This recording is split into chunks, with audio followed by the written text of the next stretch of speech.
জানিয়ে দিব এই মুহূর্তে আমাদের হাতে এসেছে বাংলাদেশের গুরুত্বপূর্ণ আপডেট সংবাদের শিরোনাম। শুরুতেই থাকছে বিএনপি ব্যতীত কেউ দেশ চালাতে পারবে না বলছে ভিপি নুরুল হক নূর। এবারে জানিয়ে দিব দলের সব পদ থেকে পদত্যাগের ঘোষণা জাপা মহাসচিবের। আরও থাকছে স্বরাষ্ট্র উপদেষ্টা বলছে হাদি হত্যা নিয়ে এখনই সবকিছু প্রকাশ করা যাচ্ছে না। এদিকে নির্বাচন সামনে রেখে সাইবার নিরাপত্তা জোরদারের নির্দেশ প্রধান উপদেষ্টার। সব শেষে জানিয়ে দিব প্রথমবারের মতো গুলশান কার্যালয়ে তারেক রহমান। এতক্ষণ শুনছিলেন হাতে থাকা আপডেট সংবাদের শিরোনাম, এবারে বিস্তারিত। তবে তার আগে অনুরোধ রইল ভিডিওটিতে একটি লাইক এবং কমেন্ট করে জানিয়ে দিন ভিডিও সম্পর্কে আপনার মূল্যবান মতামত। আরও জানিয়ে দিন ভিডিওটি কোথা থেকে দেখছেন বা কোন জেলা থেকে দেখছেন। বিএনপি ব্যতীত কেউ দেশ চালাতে পারবে না বলছে ভিপি নুরুল হক নূর। বিএনপি ছাড়াও অন্য কোনো রাজনৈতিক দল ক্ষমতায় এসে দেশকে স্থিতিশীলভাবে পরিচালনা করতে পারবে না বলে মন্তব্য করেছেন গণ অধিকার পরিষদের সভাপতি নুরুল হক নূর। শনিবার রাতে গলাচিপা বিএনপি কার্যালয়ে এক মত বিনিময় সভায় এই কথা বলেন তিনি। এ সময় বিএনপি ও গণ অধিকার পরিষদের অধিকারের নেতাকর্মীরা ঐক্যবদ্ধভাবে ভিপি নুরুল হক নূরকে জয়ী করতে কাজ করার অঙ্গীকার করেন। মত বিনিময় সভায় ভিপি নুরুল হক নূর বলেন, সোশ্যাল মিডিয়ায় নানা ধরনের কথা বলা হচ্ছে। গণ অধিকার পরিষদের সঙ্গে 2টি আসনে সমঝোতা হয়নি, এটি নিয়ে বিভ্রান্তি রয়েছে। সময় হলে আপনারা দেখতে পাবেন বিএনপি আমাদের কিভাবে মূল্যায়ন করে।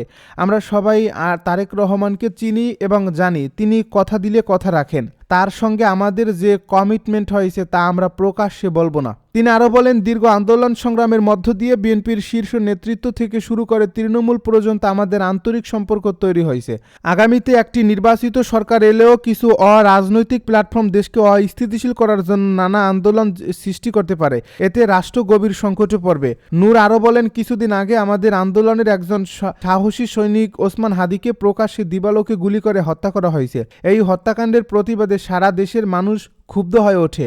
এই ঘটনার জেরে দেশের 2টি শীর্ষ সংবাদ মাধ্যম প্রথম আলো ও ডেইলি স্টারের অফিসে অগ্নিসংযোগের ঘটনা ঘটে। পরিস্থিতি আরও কয়েকদিন চললে কেউ কেউ টেলিভিশনে এসে দেশ সংকটে পড়ছে বলে দায়িত্ব নেওয়ার ঘোষণা দিত। তিনি বলেন, নির্বাচন হলেই যে সংকট কেটে যাবে তা নয়, তাই আমরা যুগপৎ আন্দোলনে ছিলাম। তারা 31 দফা রাষ্ট্র সংস্কারের যে অঙ্গীকার করেছিলাম তা আগামী 5 বছরের একটি স্থিতিশীল সরকারের মাধ্যমে বাস্তবায়ন করতে হবে। লক্ষ্য হবে দেশের উন্নয়ন, মানুষের নিরাপত্তা নিশ্চিত করা এবং বিশ্ব দরবারে বাংলাদেশকে একটি নিরাপদ ও স্থিতিশীল রাষ্ট্র হিসাবে উপস্থাপন করা, যাতে বিশ্ব বিনিয়োগ আসে। দলের সব পদ থেকে পদত্যাগের ঘোষণা জাপা মহাসচিবের। জাতীয় পার্টির মহাসচিব আহসান হাবিব লিংকন দলটির সব পদ থেকে পদত্যাগের ঘোষণা দিয়েছেন। একই সঙ্গে আসন্ন ত্রয়োদশ জাতীয় সংসদ নির্বাচনে স্বতন্ত্র প্রার্থী হিসেবে অংশ নেবেন বলে জানিয়েছেন তিনি। শনিবার রাত 1টার দিকে সামাজিক যোগাযোগ মাধ্যম ফেসবুকে দেওয়া এক পোস্টে আহসান হাবিব লিংকন এসব তথ্য জানান।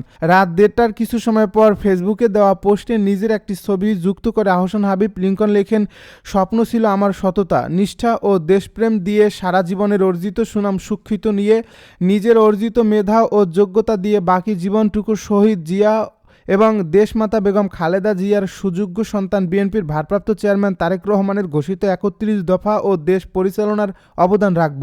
কিন্তু হায়, আমাকে আসন্ন জাতীয় সংসদ নির্বাচনে প্রার্থী হিসেবে মনোনীত করেনি। আহসান হাবিব গণমাধ্যমকে বলেন, বিএনপির সঙ্গে জোটে ছিলাম, কিন্তু এবার আমরা 6 জনের নাম দিয়েছিলাম। পিরোজপুর 1 আসনে দলের চেয়ারম্যানকে আসন দেওয়া হয়েছিল, কিন্তু চেয়ারম্যান অসুস্থ হয়ে হাসপাতালে ভর্তি।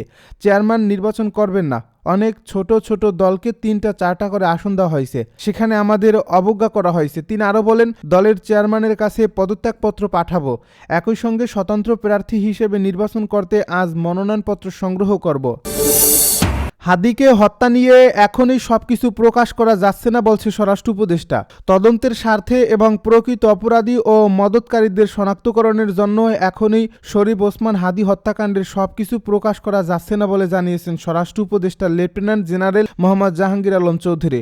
রোববার সচিবালয়ে আইনশৃঙ্খলা সংক্রান্ত কোর কমিটির সভা শেষে উপদেষ্টা সাংবাদিকদেরকে কথা বলেন। তিনি বলেন, অন্তর্বর্তী সরকার জুলাই গণ অভ্যুত্থানের সম্মুখ সারির যোদ্ধা শরীফ ওসমান বিন হাদির হত্যাকাণ্ডের ঘটনায় ন্যায় বিচার নিশ্চিতকরণে বদ্ধপরিকর। প্রকৃত ঘটনা উদ্ঘাটনে পুলিশ, বিজিবি, র্যাব ও অন্যান্য গোয়েন্দা সংখ্যা নিবিড় ও সমন্বিতভাবে কাজ করে যাচ্ছে।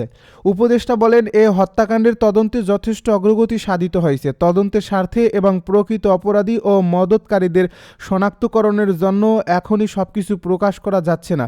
তদন্তের স্বার্থে যে অংশটুকু জনসম্মুখে প্রকাশ সম্ভব তা আপনাদের সামনে তুলে ধরছি। মামলা চলাকালীন এ পর্যন্ত 11 জনকে গ্রেপ্তার করা হয়েছে জানিয়ে উপদেষ্টা বলেন, গ্রেপ্তারকৃতদের মধ্যে 6 জন 164 ধারায় স্বীকারোক্তিমূলক জবানবন্দি দিয়েছেন এবং 4 জন সাক্ষীও 164 ধারায় সাক্ষ্য প্রদান করছেন। এই হত্যাকাণ্ডের ঘটনায় জব্দ করা উল্লেখযোগ্য আলামতসমূহ হল হত্যাকাণ্ডে ব্যবহৃত 2টি বিদেশি পিস্তল, 52 রাউন্ড গুলি, ম্যাগাজিন ও ছোরা, হত্যাকাণ্ডে ব্যবহৃত মোটরসাইকেল ও ভুয়া নম্বর প্লেট, ঘটনাস্থল থেকে হত্যাকাণ্ডের ব্যবহৃত গুলির খোসা, বুলেট, ভিডিও চিত্র, সিসিটিভি ভিডিও ফুটেজ ও অন্যান্য আলামত এবং প্রায় 53টি অ্যাকাউন্টের মোট 218 কোটি টাকার স্বাক্ষরিত চেক। এ হত্যাকাণ্ডের ঘটনায় দায়েরকৃত মামলার অগ্রগতি বিষয়ে আজ বেলা 11টায় ডিএমপি একটি প্রেস ব্রিফিংয়ের মাধ্যমে বিস্তারিত জানায়। এই হত্যাকাণ্ডের পেছনে কারা জড়িত রয়েছে তা উদ্ঘাটনের জন্য আইনশৃঙ্খলা বাহিনীর জোর প্রচেষ্টা অব্যাহত রয়েছে। নির্বাচন সামনে রেখে সাইবার নিরাপত্তা জোরদারের নির্দেশ প্রধান উপদেষ্টার। আগামী সংসদ নির্বাচন ও গণভোট সামনে রেখে সব ধরনের সাইবার নিরাপত্তা নিশ্চিত করার নির্দেশ দিয়েছেন জাতীয় সাইবার সুরক্ষা কাউন্সিলের চেয়ারম্যান প্রধান উপদেষ্টা প্রফেসর মোহাম্মদ ইউনূস। রোববার রাষ্ট্রীয় অতিথি ভবন যমুনায় প্রধান উপদেষ্টার সভাপতিত্বে অনুষ্ঠিত জাতীয় সাইবার সুরক্ষা কাউন্সিলের সভায় তিনি এর নির্দেশ দেন। প্রধান উপদেষ্টা বলেন, আগামী নির্বাচনকে কেন্দ্র করে আমাদের তথ্য প্রযুক্তিগত সক্ষমতা বাড়াতে হবে এবং সব ধরনের সাইবার অপরাধকে কঠোরভাবে মোকাবেলা করতে হবে। তিনি বলেন, সরকার সব ধরনের নাগরিক সেবাকে অনলাইন প্ল্যাটফর্মে নিয়ে আসার চেষ্টা করছে। এরই মধ্যে অনেক সেবা দেশে ও বিদেশে অনলাইনে দেওয়া হচ্ছে। এসব সেবাকে সুরক্ষিত ও নির্বিঘ্ন রাখতে হলে সাইবার নিরাপত্তা জোরদার করা জরুরি। নাগরিক সেবায় খাতগুলোকে বিশেষ গুরুত্ব দিয়ে বিবেচনা করার জন্য সংশ্লিষ্টদের নির্দেশনা দেন প্রধান উপদেষ্টা। তিনি বলেন, সাইবার সুরক্ষা এজেন্সি সহ যেসব প্রতিষ্ঠান সাইবার নিরাপত্তা ব্যবস্থা গ্রহণ করবে তাদের নিয়মিত সফটওয়্যার ও হার্ডওয়্যার হালনাগাদ করতে হবে। পাশাপাশি এসব ব্যবস্থার সঙ্গে যুক্ত জনবলকেও আরও দক্ষ করে তুলতে হবে। তিনি আরও বলেন, প্রতিষ্ঠান এবং সংশ্লিষ্ট জনবলকে একটি রেটিং পদ্ধতির আওতায় আনতে হবে যাতে সংশ্লিষ্ট প্রতিষ্ঠানের সাইবার সুরক্ষা সহ প্রকৃত মূল্যায়ন সহজ হয়। ফিনান্সিয়াল সেক্টরে কোনো অপরাধ করে যেন কেউ পার পেয়ে না যায় সে বিষয়েও জাতীয় সাইবার সুরক্ষা এজেন্সিকে বিচার বিভাগের পাশাপাশি কার্যকর ভূমিকা রাখার নির্দেশ দেন প্রধান উপদেষ্টা। এ বৈঠকে ডাক, টেলিযোগাযোগ ও তথ্য প্রযুক্তি মন্ত্রণালয়ের দায়িত্বপ্রাপ্ত প্রধান উপদেষ্টার বিশেষ সহকারী ফয়েজ আহমেদ তৈয়াব বলেন, এরই মধ্যে 35টি প্রতিষ্ঠানকে ক্রিটিক্যাল ইনফরমেশন ইনফ্রাস্ট্রাকচার হিসেবে তালিকাভুক্ত করা হয়েছে। আরও কিছু প্রতিষ্ঠান এই তালিকায় অন্তর্ভুক্ত করার পরামর্শ দেন তিনি। এছাড়া আসন্ন নির্বাচনকে কেন্দ্র করে গুজব, ডিসইনফরমেশন সহ অন্যান্য সাইবার অপরাধ প্রতিরোধে জাতীয় সাইবার সুরক্ষা এজেন্সি এবং বিটিআরসির মধ্যকার সমন্বয় সাধনের বিষয়ে গুরুত্ব আরোপ করেন তিনি।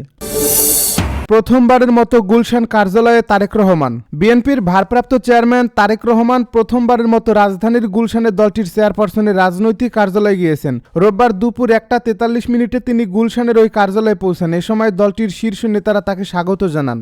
কার্যালয়ে উপস্থিত ছিলেন বিএনপির জাতীয় স্থায়ী কমিটির সদস্য ডক্টর খন্দকার মোশাররফ হোসেন, মির্জা আব্বাস, গয়েশ্বরচন্দ্র রায়, ডক্টর আব্দুল মুইন খান, আমির খসরু মাহমুদ চৌধুরী ও বেগম সেলিনা রহমান। এছাড়া সিনিয়র যুগ্ম মহাসচিব রুহুল কবির রিজভী আহমেদ, চেয়ারপারসনের একান্ত সচিব এ.বি.এম. আব্দুল ছত্তার এবং জাতীয় নির্বাহী কমিটির সদস্য তাবিত আউয়াল উপস্থিত ছিলেন। বিএনপি সূত্র জানায়, দলীয় এবং সাংগঠনিক বিভিন্ন বিষয় নিয়ে খোঁজখবর নিয়েই তারেক রহমান কার্যালয়ে আসেন। এ সময় তিনি উপস্থিত নেতাকর্মীদের সঙ্গে কুশল বিনিময় করেন।